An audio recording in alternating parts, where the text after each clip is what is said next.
What is going on, everybody? Welcome to the latest episode of the Futurecast. I'm your host, Matty Kiwum, and boy, oh boy, do I have a great episode in store today. We're talking running backs, folks, and not just any running backs. We're going through my rankings of running backs. It's our rookie rankings. It's not Dynasty rankings. I am going to go through my running back Cornerstone rankings. So I will be ranking all of the running backs that have come into the NFL in the class of 2023, 2024, and the upcoming rookie class of 2025. And of course, as you know, the 25 class is absolutely loaded. So expect a lot of fresh faces on this list. But first and foremost, I feel like it's really, really good exercise to do if you play fantasy football, especially Dynasty. It's a nice way to kind of give yourself a little checks and balances because we all know throughout the course of the offseason, there are these, what I like to call value boosts. So right around the NFL draft, of course, rookie picks get boosted, rookie camps happen, rookies after the fact, their value boosts up. And then, of course, we start seeing the second, maybe third year players, the prospects that we've been intrigued by, but maybe haven't had the best luck getting on the field, whether it be health or situation or whatever. They'll go ahead and they'll get chances in the preseason. Boom, boom, value boost. Poof, another one, another value boost. So it's important to kind of give yourself a checks and balances. So when you do your Cornerstone rankings, this is how I do it. You can do however you want, but this is how I do it. I go through and rank whether you want my top 12, top 15. Today we're going with top 15. And then I just kind of place it and I try to hold that value there when I'm looking at my fantasy leagues, just so, I don't get a little too over my skis. Don't get a little excited, a little too anxious when it comes to these rookies or second-year guys, or fade the guy who's been in the league for 3 years. Or either way, just kind of give yourself checks and balances. Remember who the player is, what the value has looked like, not just over the last couple of weeks, but over the last few months, maybe even the past year. Calibrate your rankings, and then you can go into the season making alterations based on how you feel, how comfortable you feel, the base that you put together. So today we're going through my base.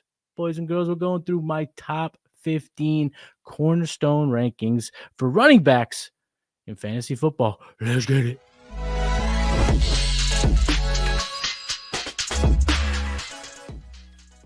So we're going to start today with number 15 on the list, Tyrone Tracy Jr. So Tyrone Tracy, 5'11", 209 pounds. He is 25 years old. He's going to be 26 at some point this season. We like the athletics. We like what we saw. His best comparable player at playerprofiler.com is Rashad White. Now let's look at the 2024 stats for Mr. Tracy. 192 attempts, 839 rushing yards. That's 4.4 per clip. Added 38 receptions, which we do like him in the receiving game, for another 284 receiving yards. 6 total touchdowns. He scored 10.7 fantasy points per game. So on a points per game basis, that made him running back 31. He was pretty healthy last year, so that boosts his overall. He finished as running back 26. Now, looking at the analytical profile, which if you're tuning into a show on playerprofiler.com, you already know we're going to dive into the analytics. Also, go to playerprofiler.com, best place for analytics. Pop the hood on all these players. See what it really looks like, not the surf stats. But anyway, we know he runs a lot of routes, 12th most routes amongst running backs last year. So 13th most targets, which isn't a bad number when you kind of think about what he was kind of the opportunities he was getting earlier in the year. He's kind of built upon that as the season went on. So finishing inside the top 15 at running back targets, we know he's a pretty good running back. Catching the ball out of the backfield, he had 10 breakaway runs. That was good enough for a 5.2 breakaway run rate. Again, that puts him in the RB2 range of that metric. He created a bunch of yards, about over 825 yards created on the ground, another running back 2 metric. So a pretty good season from Tyrone Tracy Jr. Now, what makes him number 15 on this list as opposed to some others? First, the draft capital. He was drafted at the end of the 5th round in 2024. And if you play fantasy, you just know enough that in today, out tomorrow, if you don't have that support of the coaches and the staff of, that draft capital means a lot. Remember James Robinson. Remember James Robinson. So, of course, the draft capital doesn't necessarily weigh to really get me all that, I guess, overly excited about Tracy over the long term. Now, let's look at his 3-year output. What does he look like? So he signed the 4-year deal. So he's going to be under contract through 2027, but the late round draft pick allows, there's no fifth round option. He's going to be going into that or needing that second contract heading into the 2028 campaign. So he's cheap. So they'll keep him around. But the situation doesn't get better in 2025. It gets a little bit more bleaker. Cam Scatabo, he was drafted this year. And I'm not going to get into a lot about Cam Scatabo because, well, I'm going to go do that here pretty shortly. But before we get into Scatabo or anyone else, let's get into the number 14 running back, Zach Charbonnet. Zach Charbonnet is very intriguing. 6 feet, 215 pounds, best comparable player, DeMarco Murray. Didn't really wow throughout the process. So his athletic measurables isn't, tremendous, but still only 24 and a half years old. Last year, though, when you look at the season, it was pretty intriguing. There was a lot there to get excited about. Overall surface stats, we're nothing to truly get too hyped, but 569 rushing yards, added 340 in the air, caught 42 passes, did play 17 games, but of course splitting that backfield with Kenneth Walker. But even with the Kenneth Walker injuries, that allowed him to get on the field enough to score 9 touchdowns. And we saw a number of finishes when Kenneth Walker wasn't around in which, Zach Charbonnet went nuts. Week 2, week 3, he saw over 85% of the snap share, finishes running back 8 and running back 7. So back-to-back running back, top 10 running back weeks. And then remember, he got that 79% snap share against Arizona in week 14.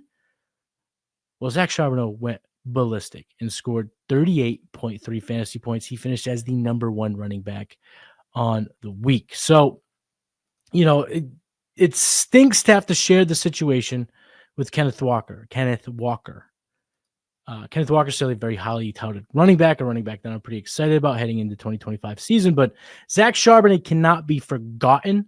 I would have had him probably way higher in this list if there wasn't for Kenneth Walker's presence in that backfield, because I still do believe Kenneth Walker is a dog.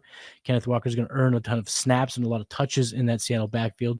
But Charbonnet is still interesting, though. He's going to be on the roster through 2026. So he's heading into year 3 as a pro, not a big cap hit, under 1%. So he is an asset for the Seahawks. I don't see them really kind of moving off from Charbonnet. And if there's another injury to Kenneth Walker, or if he's just not getting the job done, there is a slight creak in the door. Maybe not a wide open door. Probably wasn't kicked down, but probably just a little bit of a little bit of that open, little doorway, little light shining through the doorway. At 25 years old, he could take over. Unlikely. That's why I'm at 14. But he was picked with the 21st pick of the second round. So we're talking about a pretty heavy invested running back. We love that sweet spot. Anywhere from, pick 35 to pick 55. This is slightly after that. But again, kind of in that window of production, we've seen a number of running backs do really well. But of course, with the presence of Zach Charbonnet, this is a guy that I couldn't necessarily get wholehearted, get fully behind. But at 14, he deserves to be thought about. Make sure that if he is available via trade and there is a market in your league to kind of swiftly take him on, do it.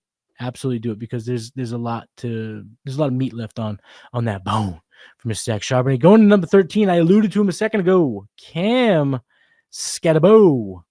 Cam Scatabo, 5'10", 220 pounds. Cam Scatabo coming from Arizona State, a rookie.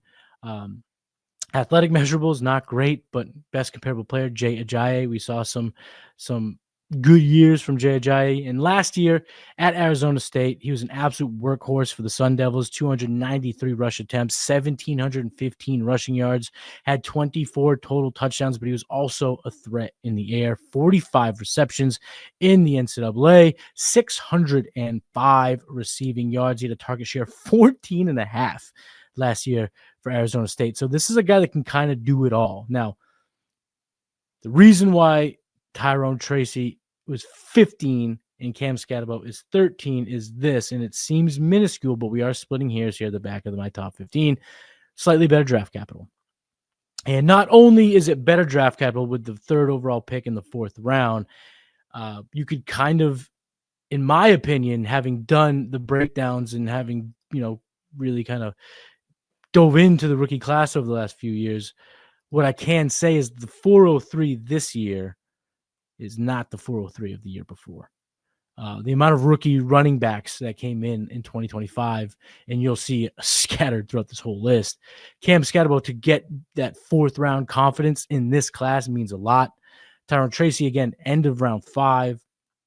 And sometimes you have to kind of compile the decision making. You try to get in the shoes and get behind the desk of the decision makers of the Giants, and you see they knew the depth chart. They saw on the depth chart, oh, we have Tyrone Tracy. Tyrone Tracy was good last year. And let's make sure we get Cam Scatterbo. Let's make sure we don't mess around. Let's get him here in the fourth round. So, those little slight things kind of, for me, boost him to 13. Now, of course, we're talking about 3-year situation. We're talking about the rolling Cornerstone rankings. And in his next year outlook, Tyrone Tracy is going to be there for a majority of his rookie contract. Now, he will be signed through 2028, so he's not looking for that second contract until 2029. Plenty of time. Of course, coming in the fourth round, he's an absolute steal when in terms of his salary cap allotment and where he kind of plays into their role. His role plays into their overall team building in terms of salary.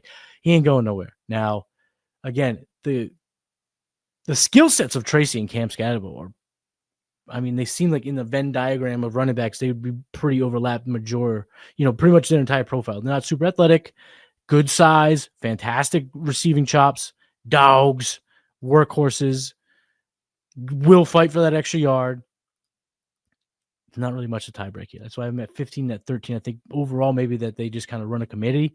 We did see some Devin Singletary, get touches for New York last year.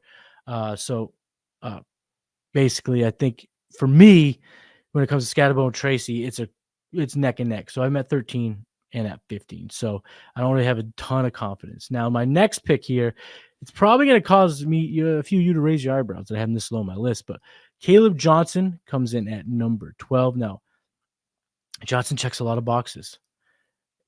6'1", 225 pounds, workhorse at Iowa, only 21 years old. Best comparable player on playerprofile.com is Le'Veon Bell. He was very productive for the Hawkeyes last year. 12 games played, 240 carries, 1537 on the ground, 23 total touchdowns. Wasn't a massive factor, but did eclipse the 20-yard reception threshold that a lot of us use as that benchmark of are you capable or not. So 22 receptions, 188 yards in the receiving game, 10.5 target share at Iowa State, a team that doesn't throw the ball much. So that is pretty good. Of course, the rookie contract, very favorable for the Steelers. He'll be around for a while through 2028. The reason why I have him so low on this list is Jaylen Warren. And a lot of people can say, who gives a rat's patootie about Jaylen Warren?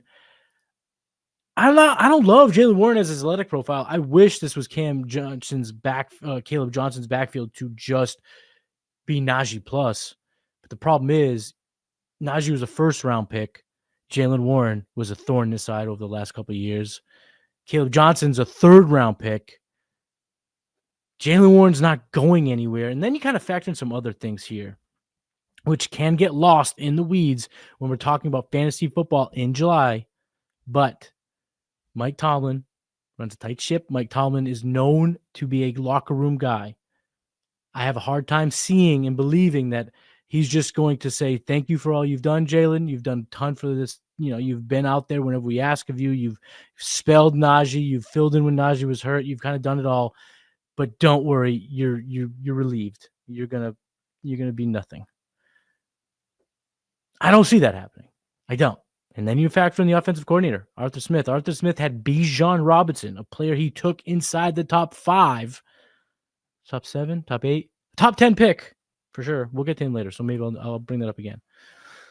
He had Bijan Robinson and was like, you know what, we got to use Tyler Algier.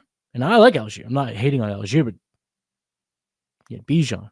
And he was like, We got to make sure we get Tyler Algier on the field a ton, plenty. So I don't see those two factors. When I see those two factors, I don't see anything that tells me this is Caleb Johnson's 65, 70% backfield. I think to start, if healthy, you might see Jaylen Warren come out with the first few games, a 60% snap share. And then by the end of the year, maybe it flip-flops and, Caleb's getting 55% to 45, but you factor all that in. I don't love that outlook. And I don't know if, Jaylen Warren's really going to be around next year. I happen to think he doesn't stick around. But what if he has a great year and they extend him for a season or two? And it's just Caleb Johnson and Jaylen Warren over the next 3 years. So as much as I want to say wheels up for Caleb, there's just enough there to make him fall to 12 in my Cornerstone rankings. And some of these guys ahead will probably have you scratching your head why I have them higher in my Cornerstone rankings, but I will explain. And we'll start with number 13, number 12, number 11. Counting it down for you guys. I love you. That's why. Trey Benson. So why would you have Trey Benson ahead of Caleb Johnson? Well, it's situation in the short term that kind of breaks the tie for me. And I don't know. I think it's kind of silly to not look at it that way. Benson is going into his second year. So we'll go through the profile just like I did everybody else for Trey Benson. 6 feet, 220 pounds. Best comparable player, J.K. Dobbins. Good athlete, freak speed score coming out. 22 years old. He'll be 23 at some point this season. And then, of course, the surface stats last year are not exciting. 291 rushing yards, 59 receiving yards. Obviously, there's really nothing to sink your teeth into when it comes to the analytical profile. He doesn't really qualify for a number of stats. He does qualify for one, though. Something that does, I think, makes, is important. His true yards per carry, 4.5, 15th best amongst qualified running backs.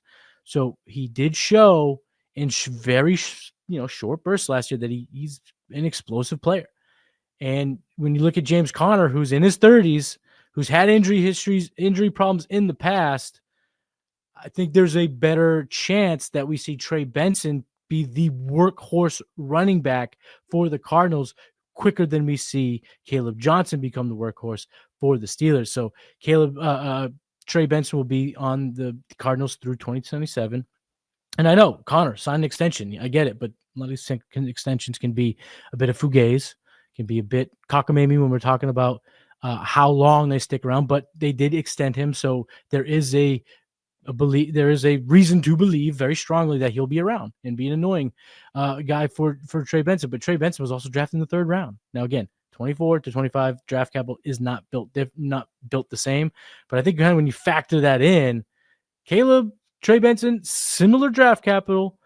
Trey Benson, great player at Iowa. Trey Benson, Caleb Johnson, great player at Iowa. Caleb Benson, Trey Benson. Let me take a sip of my coffee.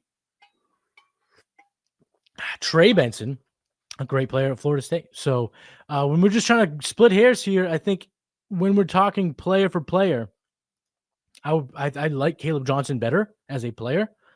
But the situation is just a little bit more exciting for me in the short term, potentially in the next 3 years for Trey Benson. So I don't think we can discount Benson at a big time level. So that's why I have him at number 11. Now we're going to get into the top 10 of my Cornerstone rankings right now. Well, not right now, very shortly.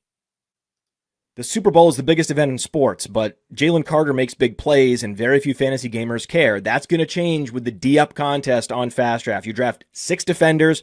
The top 4 enter your lineup every week. You can draft up to 30 teams. There's a $10,000 prize pool. And if you love Aiden Hutchinson, you can get big exposure to that guy. And every time he's making plays for the Lions, you're making money. It's such an easy game to play, and it's so fun to sweat both sides of the ball on Sundays. Of all the Fast Draft contests, it's the D-Up game that I think is going to really change how people play fantasy. Now, use your host promo code to get a $50 deposit match when you deposit on Fast Draft. So, let's start drafting faster. Get on Fast Draft. If you're not playing Fast Draft, then you're just drafting too slow.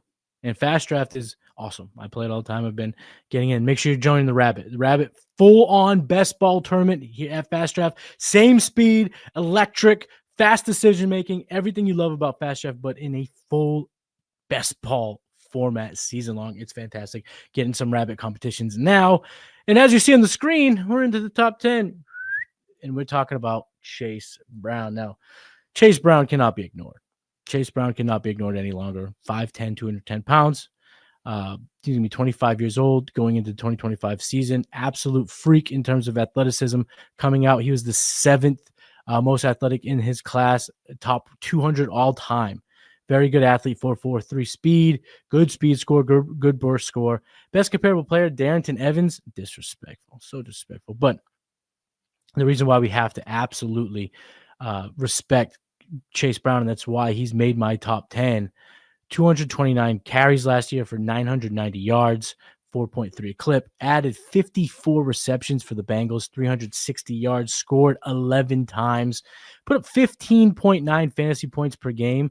That was 14th on a points per game basis, but again, filled in and played pretty much all year, 16 games played. That boosts his numbers up to RB10 on the season. And then you look at this, what he was able to do once Zach Moss was hurt, and we saw a consistent 80+% snap share. So from weeks 9 on, 27 fantasy points, 22 fantasy points, 19 fantasy points, 19 fantasy points, 23 fantasy points, 26 fantasy points, 13 fantasy points, again, 13 fantasy points. We were just seeing RB10 week, top 10 RB week, top 10 RB week, top 20 RB week. It was just, he was producing at such a high level for the Bengals, and they did not invest in that running back position whatsoever. They brought in Taj Brooks, a prospect I am intrigued by, but he does not have the skill set to usurp a guy who produced at this level for a playoff-hungry Bengals team. Contracts has him on the team locked up through 2026, so this is his backfield until the Bengals tell us otherwise, and they haven't. Now, Zach Moss could come back healthy and spell him, but you're just not going to put the cat back in the bag. I don't care about the draft capital at this point, which might seem hypocritical because I split hairs when it came to Cam Scatterbo getting that 5th-round draft pick. I'm not for Chase Brown. I know he was a 5th-round draft pick. He was picked at the 29th pick in the 5th round in 2023 out of Illinois. But when you produce at this level and the front office tells us that they're not going to invest, they're not going to use a 4th or 3rd round pick or sign anybody to take touches away from Brown, you have to say, look at the depth chart. Taj Brooks, good prospect, drafted pretty late. He's a good kind of short-term, a short burst, maybe a goal line guy. Maybe he gets in a little bit of those situations, but I still don't think so, if I'm being quite honest. Chase Brown was used everywhere. He was 11th highest in terms of red zone touches in the NFL last year. He had 10 goal line carries. And again, they gave him the ball to score touchdowns, over double-digit touchdowns. So I don't see anyone taking a huge lion share away from Chase Brown. And just knowing that I have a potential top 8 to 10 running back in 2025 is enough to get him in my top 10. Now, the reason why he's not 5 or 6 or even 4 is because every year we're going to play this game with Chase Brown. What did the Bengals do in the draft? Oh, they draft the 3rd round pick. There goes his value a little bit. Oh, they signed a guy for a 1-year deal. Still going to probably cause his value to take a little bit of a hit. So because you're going to ride that value game with Chase Brown every offseason, I could only slide him in at 10. But just knowing you're going to be locked in to a guy that's getting drafted inside the top 30 on Underdog right now. This is a guy who's getting drafted inside the top 3 rounds of fantasy redraft seasonal stuff. You gotta lock him in. And I know we're not talking about season here, talking Dynasty, we're talking long term, but just knowing what I have in Chase Brown in 2025 puts him at top 10 on my list. So it's a guy you just can't completely turn away from. Let's move to number 9, Bucky Irving. Now, Bucky Irving, Chase Brown, I think going into this year, very, very similar. But we'll talk about why Bucky gets the nod at 9. 5'9", 192 pounds. He's going to be 23 at some point this season. Best comparable player, Theo Reddick.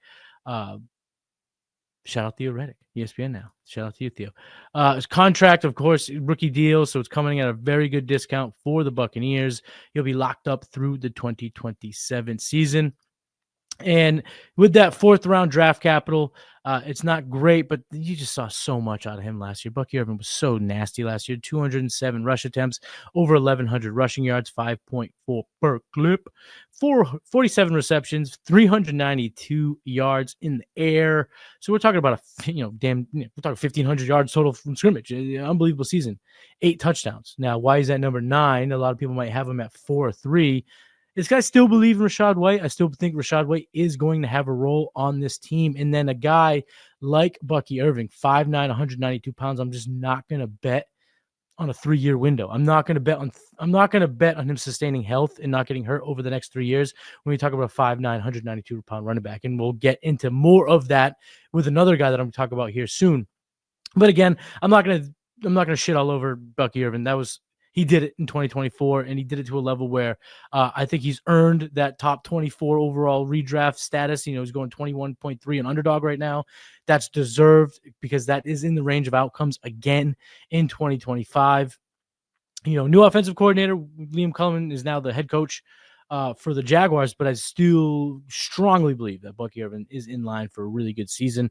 We're seeing him routinely fall into the round 3. I'm okay with that. But the reason why I'm just not going to bet on him in terms of a dynasty sense over the next 3 years is I still believe in Rachaad White taking some of the third down back, maybe some of the goal line stuff. Not enough for me to hate on Bucky Irvin, but enough for him not to catapult into my top 5. And then again, if we're going to play year windows with running backs, which I typically do other than the special ones, Bucky Irvin at 5'9", 192 pounds, I'm just not going to bet on him being a top 10 guy year in and year out. That goes for my next guy that I'm actually going to bring up here, which is another player that might get some people angry, some people not angry. I'm going to go with RJ Harvey. RJ Harvey's coming in at number 8, and I kind of want to put him higher.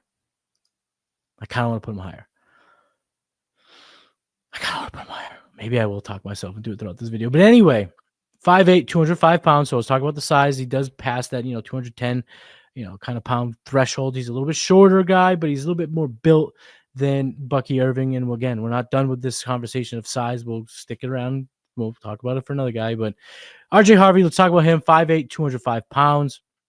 Best comparable player on playerprofiler.com, Chase Brown. You know how much I like Chase Brown.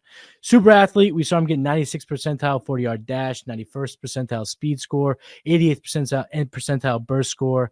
He will be 25 at the end of the season or at the beginning of next offseason, but he's 24 right now. So he'll head into the season at 24 years old. Massive producer over the last 2 seasons at UCF. This is a guy that came in and was a quarterback. So to convert to running back and put up these numbers, super, super impressive for the Golden Knights. Last year, 1,500 rushing yards, added 267 in the air. 2023, 1,400 rushing yards, added another 238 in the air. A metric shit ton of touchdowns. 25 total touchdowns last year and 18 the year before. This is a really special player.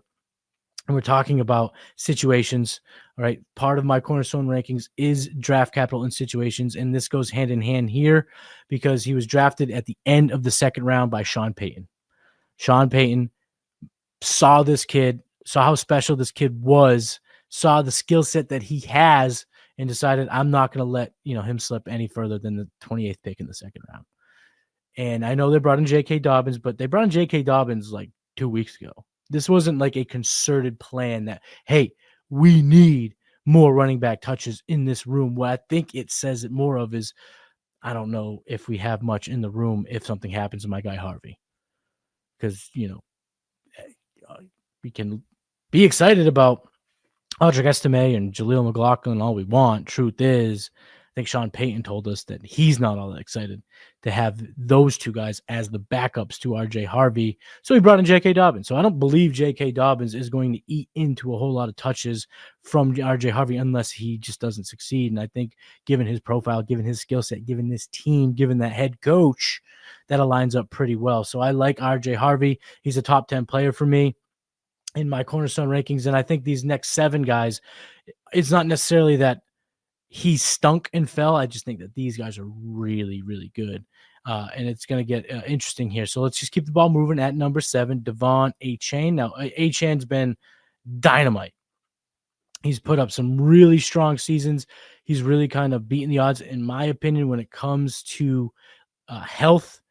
But let's talk about why he comes in at 7. 5'9", 188 pounds, so a small running back, super explosive, unbelievably fast, 100 percentile type guy, best comparable player on playerprofile.com. Chris Johnson, CJ2K, great player. But he was drafted in the 3rd round by the Dolphins. But again, draft capital matters a little bit less when you've put up back-to-back seasons like Achane has. 800 rushing yards as a rookie, bumped that up to 907. But where we really salivate when looking at the surface stats, 78 receptions, 592 receiving yards, scored 12 times. He was RB6 on a points per game basis, and overall he was RB5. And that is a thin margin. It's not a big distinction, but when you're talking about that bump up from 6 to 5, that's due because he played 17 games last year. And again, I just don't, I'm not going to bet on that size to be able to last. But when you look at the analytical profile, top 10 dominator rating, top 10 yards per created per touch, yards per touch overall, he was top 10. Catch rate, he was top 3. Route participation rate, he was top 7. I mean, this guy was on the field a ton for the Dolphins, and he caught a ton of balls and made a lot of big plays. Didn't have those big, long, electric plays like he did as a rookie.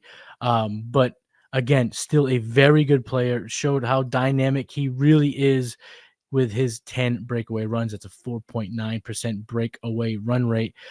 It's a little bit down from the year before, 13 in 2023. That's a 12.6% breakaway run rate. So there was a little decrease in that. Maybe that goes up. There is I would say, a pretty good amount of depth for the Dolphins. Nothing that's going to push Achane aside in 2025. Alexander Madison ain't doing that. Jalen Wright ain't doing that. Ollie Gordon III ain't doing that, although I think Ollie Gordon III he might be a sleeper. But we'll talk about him in another episode. We ain't talking about him now. Devon Achane, again, number 7. Love him for 2025. He's got that 15.2 ADP right now, so he's going inside the top 20, and that's deservingly so. But we're talking Dynasty. We're talking 3-year windows. Again, I'm not making a bet on this size. I didn't make it with Bucky Irving under 200 pounds. I kind of made it with RJ Harvey because he just gets over the 200 pounds. But Achane at 5'9", $190. I just don't want to bet on that profile, that frame to be able to stay healthy, stay on the field year in and year out. That's why he comes in at number 7 on my list. But again, when we talk about who's above him on this list, I just really love the 2025 class. I think it's loaded with stud running backs. And now that we've talked about Devon Achane, it is time to get in to my top 6. This is going to be a run of 2025 backs. So let's get into it. Number 6, Quinshon Judkins. Judkins is 6 feet, 220 pounds. Looked like an absolute athletic freak in Indy. 82 percentile 40-yard dash, 92nd percentile speed score. Best comparable player, Nick Chubb. Nick Chubb is a player that won a lot of fantasy games for people out there. That's very exciting to see for Quinshon Judkins. 21 years of age. He'll be 22 at some point this season. And we're just talking about a straight up and down like 6 o'clock producer in college. He was at Ole Miss. Then he was at Ohio State. Never once did he rush for under 1,000 yards. Even last year when he shared a backfield with Travion Henderson, he had 10, 60, 16 total touchdowns, 15, 22, 22 catches each of the last 3 years. So again, over that 20 catch arbitrary mark, but it's still passing. Thumbs up. The reason why he comes in at number 6 and he's behind a couple of the other guys is this situation. He is going to have the lion's share of the backfield. He is going to be the RB1, but they did draft Dylan Sampson, so I just wonder if they want to do a little of that thunder and lightning, use him like he was used at Ohio State last year, draft him, keep him in Ohio. But they used this 4th pick in the 2nd round, so they're going to use him. I see him getting, 65% of the snap share. But to get into the stratospheres of these next guys, I don't know if that's going to be the yearly allotment of touches. But again, love the player, super high on the prospect. This is a guy that showed a ton at 2 different levels, all very high competition at Ole Miss and then Ohio State for the champions last year. 25.7% college dominator rating. That's 60 percentile. And again, he shared the backfield with someone else who is yet to come on this list. So I love Quinshon Judkins. Again, this top 10 is filth nasty. This is the best running backs in football, period, in my opinion, that we're pretty much breaking down here in the Cornerstone Rankings. So Quinshon Judkins comes in at number 6. Guy with just tremendous ceiling. Let's get to number 5, my top 5. Travion Henderson, his teammate at Ohio State. He is 5'10", 202 pounds. Absolutely electric player. 92nd percentile, 40-yard dash, 91st percentile burst score, best comparable player, Reggie Bush. Again, this is another straight-up producer at college. He produced in 2021 as a freshman, over 1,200 yards then. Never really slowed down on an efficiency basis, but did get hurt a little bit there in 2022 and 23. But the pairing of Quinshon and Travion last year was the perfect recipe for him to stay on the field. Over 1,000 rushing yards, 27 catches, 284 receiving yards, 11 touchdowns. But this is a guy that has big play ability. Broke out early, like I said, in 2021. Dominant last year. With a sharing a backfield with Quinshon Judkins. His yards per carry, 6.2 in college. Dominant, electric. I'm telling you, this guy just oozes electricity. He sweats electricity. It comes out of his pores. And you look at the situation.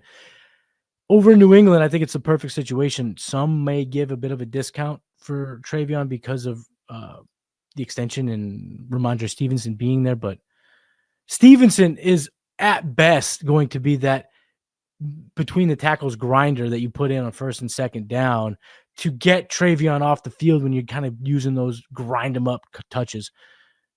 Similar kind of way that Quinshon did last year. And we saw how nasty Travion Henderson could be with a big-bodied kind of grinder in the middle part of the field, using up some of those first and second downs behind center. Those kind of inside gap rushes, give those to Ramondre. Let Travion do his damn thing. And when you look at the Patriots, they took him with the 6th pick in the 2nd round. Mike Vrabel, new head coach, said, I like you, Ramondre, but we got a playmaker here. We got someone that's going to help Drake May. And this whole offense is hopefully going to take a big step forward with the investments on the offensive line, with the investments as playmakers on this field. Travion being absolutely one of them, maybe the most important. I think a lot of touches are in line for Travion Henderson. I think as long as he is on the field, I know he will be a producer for the New England Patriots. So I love him. I got him inside my top 5 as in my Cornerstone rankings for a very good reason, because I think this kid is a stud for years to come. And now this list of top 4 is truly a tier in and of itself. All 4 of these running backs I absolutely adore and cannot wait to watch in 2025 and beyond. But we'll start with number 4, Omarion Hampton. Omarion Hampton, 6 feet, 220 pounds, absolute bull of a human being, best comparable player, Jonathan Taylor, and it matches in the athletic performances. 86th percentile 40-yard dash, 94th percentile speed score, 91st percentile burst score. This kid is a stud, 22 years old, the 2nd most athletic running back in the 2025 class, which again is saying a ton. Over the last 2 years at UNC, man, just absolutely beast mode numbers, monster numbers, 3,000 rushing yards, over 35 touchdowns, over 33 touchdowns total.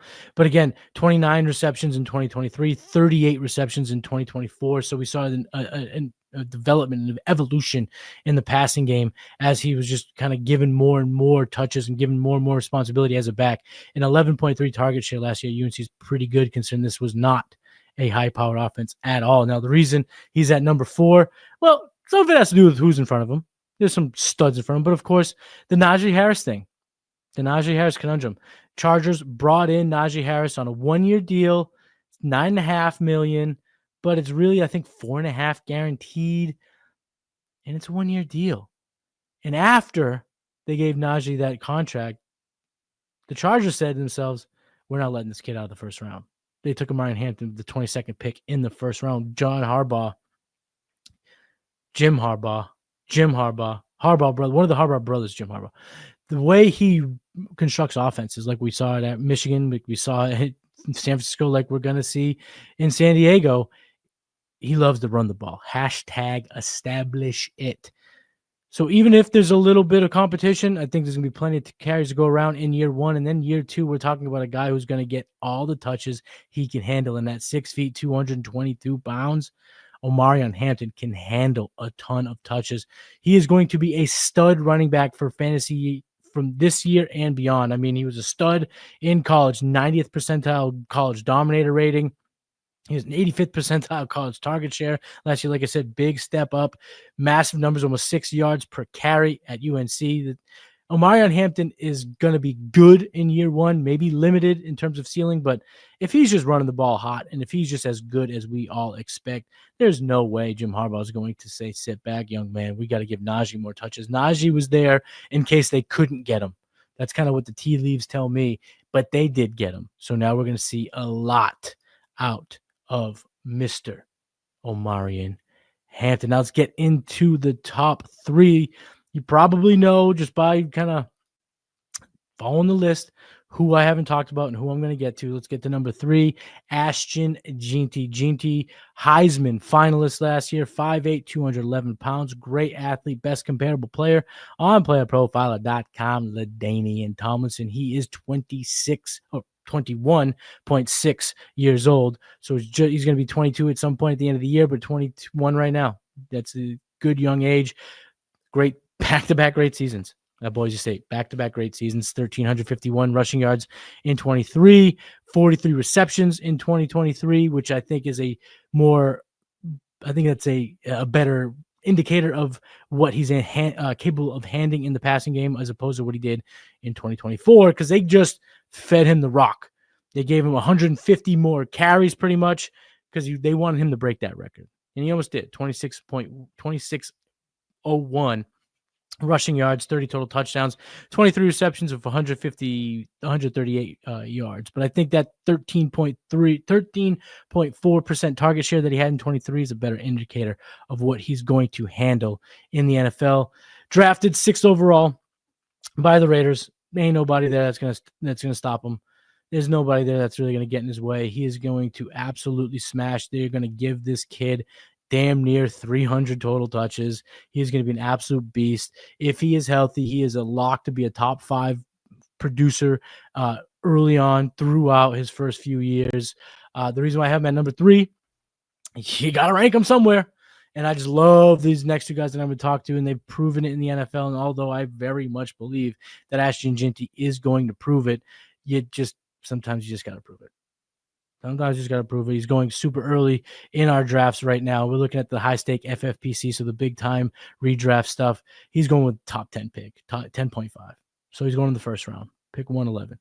Very much okay with that. In no way, shape, or form am I upset by that. Ashton Jeanty, stud, ain't too much to say about him. Kid's going to be awesome. He's going to be awesome over the next few years for the Raiders. And now with, Geno Smith, kind of a more professional quarterback, I would say, in that room. Sky's the limit for Jeanty. Jeanty and Bowers, it's just going to be an attack over the middle part of the field, using these guys in super versatile ways. It's going to be awesome to watch. I'm really excited to see what Chip Kelly can do with Ashton Jeanty. And again, draft capital is just absolute confidence booster in terms of now and forever that he's on the Raiders. So he's a top 3, same tier as these next 2 guys. Stud. Wouldn't blame you if you took him in a startup over these next 2 because he's a little bit younger, but I'm going with the prove it factor. I got a little bit of that bro science in me. You know that. I want to flex a little bit, see what he's done in the NFL. That's why at number 2, Jahmyr Gibbs, 5'9", 200 pounds. Electric. We know that. Best comparable player, CJ Spiller on playerprofiler.com. Going into his 23 season, age 23 season. Last year, absolute stud. 17 games played, 250 attempts, 1,412 rushing yards. That's 5.7 per touch. 52 receptions, another 500 yards in the 20 total touchdowns. He was 21.4 fantasy points per game, running back 2 on a points per game basis. But of course, that 17 games played is going to boost him all the way up to the tippity top. He was RB1 overall last year. Athleticism checks out. Analytical profile checks out. EPA first in the league. Number 1 in breakaway runs. Number 2 in explosive rating. Number 4 in evaded tackles. Number 8 in juke rate. This guy catches the ball. He's tough to bring down, and he's an absolute jitterbug. He's a water bug. Jitterbug. He is very, very good, very electric, and I expect him to repeat wholeheartedly in 2025. the 3-year outlook for Jahmyr Gibbs is he's looking for a payday, and he's looking for it in a couple of years. He will be on the team through 2027 if the Lions want to play hardball, because he has that 5th-year first-round option, which is good for us in fantasy. So heading into 25, we have 26, 27 locked and loaded before we have to worry about any type of change or holdout situation. But the Lions have been doing right by their players. I could see him getting extended before then. Again, just another vote of confidence from us. This is a guy that caught the ball well in college, 94% college target share when he was at Bama. He did it last year as a receiver. And now I tend to wonder, as David Montgomery gets a little older, he keeps getting banged. The last few years he's been banged up, and no Ben Johnson. Ben Johnson is not running the offense for the Lions. I just wonder if the new philosophy is maybe give Gibbs just a little bit more. So he goes from that, did what he did last year. So his weighted opportunity number last year was 7th highest, but his opportunity share was 53%, snap share 56%. And those numbers get a little boost because David Montgomery missed some time. So I just wonder if naturally with David Montgomery on the field, do we see Jahmyr Gibbs get a 60% snap share? Do we see him get a 60% opportunity share potentially, and really just kind of beef these numbers up a little bit more, while maintaining, the efficiencies that he is very capable of doing. Now, my belief is they're looking to win a Super Bowl, not win a fantasy game. So they will use David Montgomery around half of the time. I just wonder if we see that 56% snap share of last year, and the year before that was at 57%. So if we see that jump to 62%, could that mean 22 total touchdowns? Could that bump up to 60 receptions and just see a super Saiyan season from Jahmyr Gibbs? So I like him this year, 2025. Absolutely worth the first-round draft capital. Absolutely worth buying in Dynasty. Love him in over the next few years. I'm not worried about the runoff yet. I don't think he's going to start seeing any wear and tear again on the very favorable side of the age apex. So Jahmyr Gibbs, fire him up, number 2 running back on my Cornerstone rankings heading into the 2025 season for fantasy football. Number 1, you haven't heard him yet, so you obviously know he's coming, Mr. Bijan Robinson. Bijan is just special. 5'11", 215 pounds, super athlete. We're seeing 85th or better percentile for 40-yard dash and speed score. Best comparable player, Marshawn Lynch, which I talked a little bit about Jeremiah Love in the last episode of Blue Chips. And if you haven't checked out Blue Chips, go over to the Player Profiler Now channel and check out my couple episodes of Blue Chips. I'm already diving into the 2026 rankings for quarterback and running back. So you want to check that out.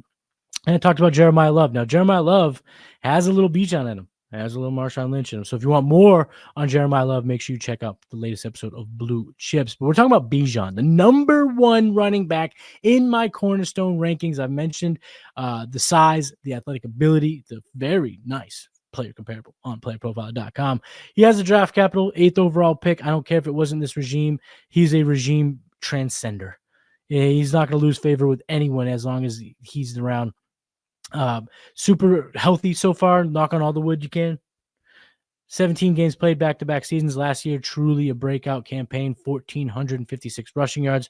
That's about 5 yards per clip. 61 receptions. Let's go. That's over 60 receptions, or just about 60 receptions on average in the NFL. 531 receiving yards. 15 total touchdowns. And again, just bursting all the analytical metrics that you want to see. Number 3 in evaded tackles, top 10 in breakaway run rate, number 5 in production premium, created the most yards out of all qualified running backs last year, and he ain't going nowhere. We've seen him do it now with Tyler Algier in back-to-back seasons. Algier's still there, but again, as Zach Robinson gets more comfortable as the offensive coordinator with Atlanta, we're hoping to see a more high-powered, fast-paced offense with Michael Penix at the helm, popping to Drake London, popping deep to Darnell Mooney, checking down to the stud Bijan. Bijan's going to get a lot of touches. We saw him last year with a 76% snap share.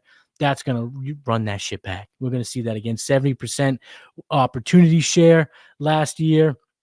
And again, we saw him get the 304 rush attempts. I think he'll be right around 300 again. We'll see him push 50, 60, maybe even 65, 70 receptions. He's that type of player. He's that special. And going into his age 23 season, it's wheels up for Bijan, not just this year, not just next year, the year after that, as long as he can stay on the field. So Bijan is my number one running back of my Cornerstone rankings. That's it, folks. That's the show. Make sure you are subscribed to the Player Profiler YouTube channel. Don't just stop there. Head over to the Player Profiler Now YouTube. Subscribe there as well. We got a lot of great shows popping off at the Player Profiler Now YouTube channel. Sign up for Fast Draft. If you're not already drafting with the fastest drafters in the nation, sign up for Fast Draft. Get in the puppy. It's going to be too late. You're going to miss out. You're going to be all pissed off when the rabbit's gone. The puppy's already here and gone. When the rabbit's here and rabbit's gone, like this is fast. Remember, it's fast. You're going to want to join the first ever inaugural best ball format on Fast Draft the Rabbit. You want to get in on that now. And of course, make sure you like this video. Leave a comment. Who's your favorite running back? Who's your sleeper running back in your Cornerstone rankings? And even if you do any Cornerstone rankings, leave them in the comments. I'm Matty Kiwoom. You can find me on X at Matty Kiwoom. Yeah, well, I guess that's it. Until next time. Peace. Hey, I want to thank you for being part of this broadcast. If you have any thoughts on it, leave a comment. If you enjoyed it, make sure you leave a like. And if you want to see more shows on the Player Profiler channel, subscribe to it. That's how we know you want more.